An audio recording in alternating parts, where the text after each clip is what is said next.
Hey guys, it's Andres with Camp Canine Training. Today we are looking at Benji. So if you've been following along, Benji is a familiar face.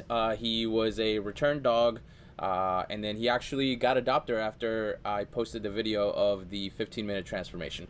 But now he's on a 2-week board and train program. And the reason being is because dad and mom are having a lot of issues with him and his prey drive. And he's a fence jumper, so he does great on walks once he has a pinch collar on, and around the house he's doing really good. But parents are very outdoorsy and they want to take him out on hikes and they want to do things and they want to walk him, but they can't because the moment he sees anything, a squirrel, ducks, anything, he's gone. He'll jump the fence. It's a 6.5-foot fence and he'll jump it, right? He'll scale it up. The night before he got dropped off at the program, he scaled the fence and went swimming at the pond to try to chase some ducks. So he's got a lot of prey drive.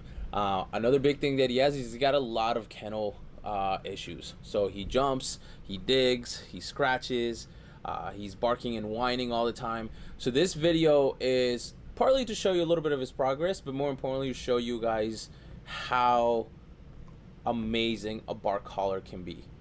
They get a really bad name. The only one that I use is a Doctra YS600, and the reason why I get the Doctra YS600 is because it works off vibrations. So for me, who works at a kennel, for people who have multiple dogs, if a dog is barking on one side or next to him, it's not going to activate the bark collar.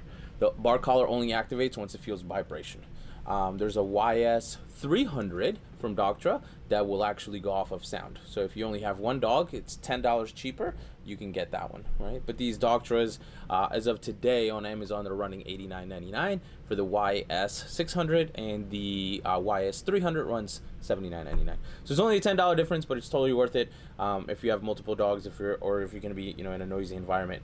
Now, what's so great about a bark collar is that it automatically issues a correction. So for these dogs that have crate anxiety, or barking or scratching at the door or jumping or going back and forth or trying to break out of kennels, a bark collar is an amazing option because you turn it on, you put it on, and if you have to go to work, if you have neighbors, like any of these things, you don't have to sit there with an e-collar and wait for them to do the behavior.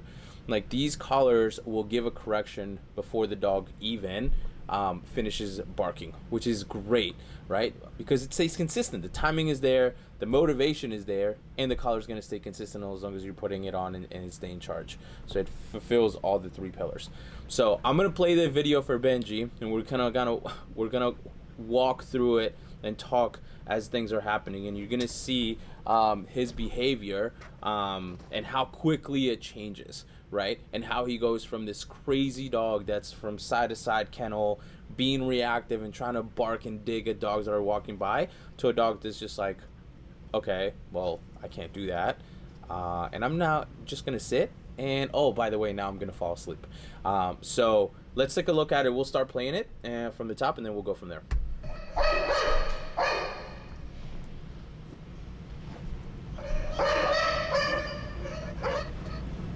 Perfect. So again, all the nonsense manners, right? Barking, jumping up on the kennel, going back and forth, trying to dig, barking, going back and forth. I mean, he's just all over the place. He's super anxious, right? So now what I'm going to do is I'm going to walk here into the kennel, and I'm going to put a bark collar on. And again, it's the Doctra YS600. So nice and snug, right under the chin. If it starts sliding, it's going to create a little bit of inconsistency. So you're going to see here that he gets away with 18 barks before he gets corrected. Then I'll let it play.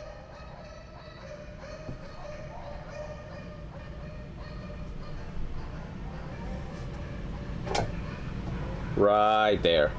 Perfect. So he ends up getting corrected. One correction, right? And he's like, what was that? That was a level 10 correction, which is equivalent to about 100 on the e-collar, so he maxed that out, and I do that on purpose. I don't want to start at lower levels and build, kind of a resistance to the bark collar. I just want to say, hey, dude, what you're doing is not cool. Snap out of it. I don't want you doing that nonsense behavior. And now you can see him pacing because he's trying to figure out where this correction came from, right? I'm going to fast forward through this clip, and then you could see kind of the wheels turning, right? Now you could see kind of in the glass background, you could see me working with another dog, and he's pacing and he's pacing and he's pacing and he's pacing. He sat down for a little bit, and he's pacing, but he's not doing his old behavior, jumping, barking, trying to jump on the kennel doors. Now he's just learning to cope, and that's what I want, right? And after some time, he's gonna learn to relax and just slow everything down. And even here that everything's being fast forward, you can see how everything is just slowing down for him. His ears are getting a little bit better. His head's getting a little bit down. He's not up and down on one side of the kennel to the other. He stayed pretty much on one side of the kennel. And very quickly here, he's gonna sit down. He's gonna learn to relax. There you go, right? And again, this is fast forward to about 800 times the speed. So it's about 20 to 30 minutes that this took overall. And then right at the end, he's really, really tired mentally because he's not able to do what he's usually able to do. And he's like, you know what? This is not worth it. I'm just going to lay down. And he learns to relax. And now you have a dog that 25 minutes ago was lunging and barking at other people, was lunging and barking at other dogs, was trying to get out of the kennel. And 25 minutes later, he's like, you know what? That's it. I'm just going to lay down, relax, and fall asleep. And just with one single correction, we're able to change all this nonsense behavior. So I get why people, well, one of the reasons why I understand people don't like the bark collars is because people don't introduce them properly, right? They get the wrong one, right? They get this $25 thing from Amazon, and they put it on and they're like, well, I hope it works, and sometimes it does and sometimes it doesn't. And they'll leave the collar on, and then the dog barks because they're excited, and then they get corrected. So you have to be able to use these tools at the right time, right? And get yourself out of the picture. So for this, I put the collar on, I left, and he got one correction for what happened. He's not getting overcorrected, right? I've seen also tons of collars where you'll put them on and the collar will just keep going off because you're buying $30 worth of a collar, so you can get $30 worth of a collar. Spend the money on a Dogtra, right?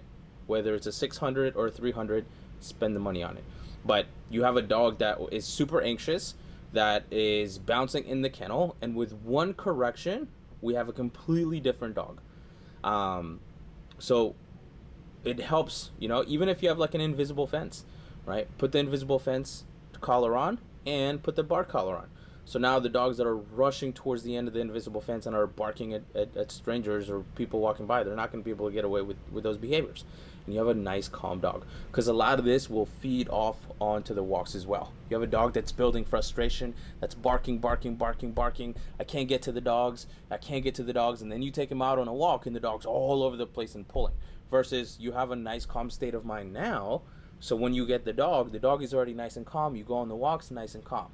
Versus you have a dog that's super highly loaded, he's barking, lunging, everything else. You take him out on the walks and he's going to be even higher, right? So a bark collar serves that mental state of mind that I always talk about. It's not just stopping the behavior in the kennel, it's stopping the nonsense, and it's stopping the neighbors from getting mad at you, and the apartment complex from sending you letters, and the dog from tearing stuff up, and the dog from tearing up the blinds.